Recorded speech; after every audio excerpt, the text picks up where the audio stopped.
Hey everyone, BMacVR here, and welcome back. October is right around the corner, and we're going to kick off Spooky Month with what a lot of people have called the scariest VR game of 2023. I'm talking about Propagation Paradise Hotel. Now, let's get this out of the way. This game is probably only 2 to 3 hours, and it left me wanting more, but kind of in a good way. I'm eager for more content because what's here is VR horror built from the ground up, done wickedly good. The atmosphere is what I want out of a VR game. The immersion is thick, and that's exactly why I put on the headset. I don't play games like this because I want to be scared. I play games like this because I want to engage with it using all of my senses. And VR horror does that. And Propagation Paradise Hotel demands that. The game is soon to release on PSVR 2, and you can buy the game on Steam and Meta for $20.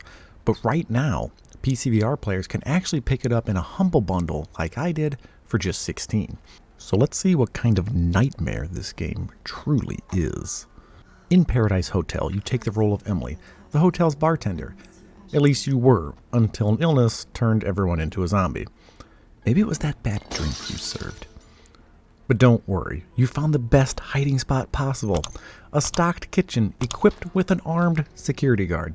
Your chances of survival are looking pretty good. You would be stupid to leave. And that's when the voice of your sister on the radio ruins everything. She's trying to escape this horror show and meet up with a rescue team on the roof. So you and the guard set out to meet up with her and hopefully get to safety. But he doesn't make it very far. In this hotel, paradise ain't the right word. That's the basic narrative. It provides enough context to keep you moving, but it's nothing all too memorable. But this son of a bitch? Ooh. Yeah, I'll remember him. As a horror game, Propagation Paradise Hotel is a pretty good one. It very much feels like an indie Resident Evil, and that's an absolute compliment. This game feels extremely polished and smooth, with good weapon handling and a pretty good inventory system. Everything in the game has a nice weight to it, and I don't think I experienced a single bit of jank at all in the entire time I played this game.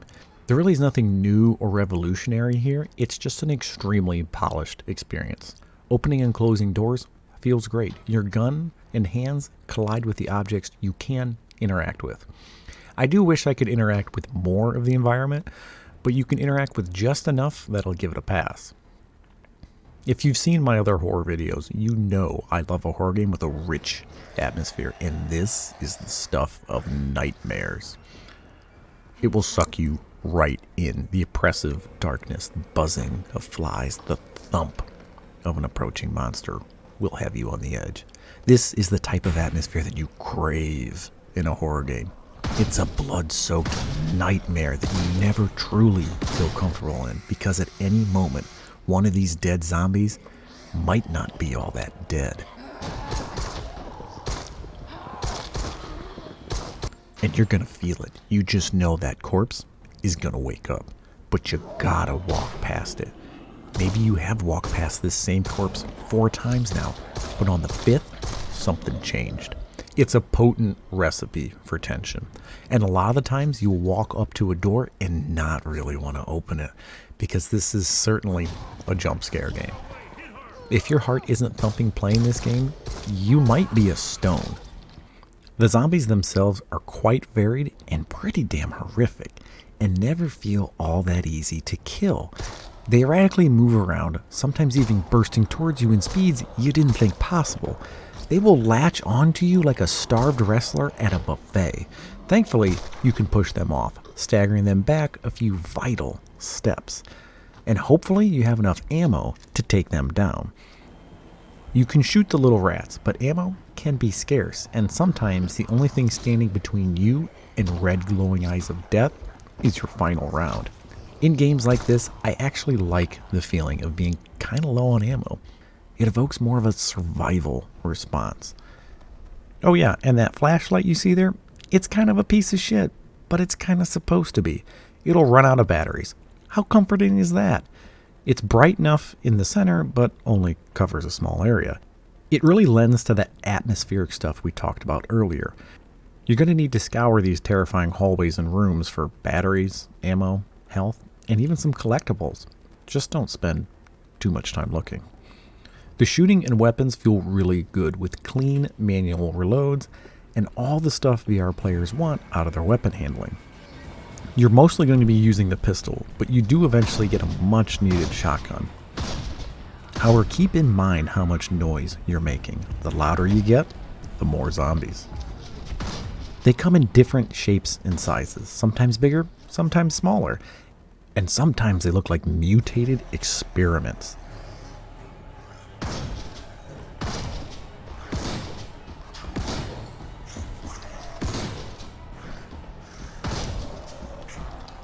The game isn't all screaming and shooting though. There are some nice environmental puzzles that shake things up, and even a few boss fights. The only real negative things I can say about Propagation Paradise Hotel is the length and sometimes the lackluster dialogue and voice acting. The dialogue isn't all that important, but sometimes can just feel a little wooden. Be on the 7th floor. The elevators are the only way up now.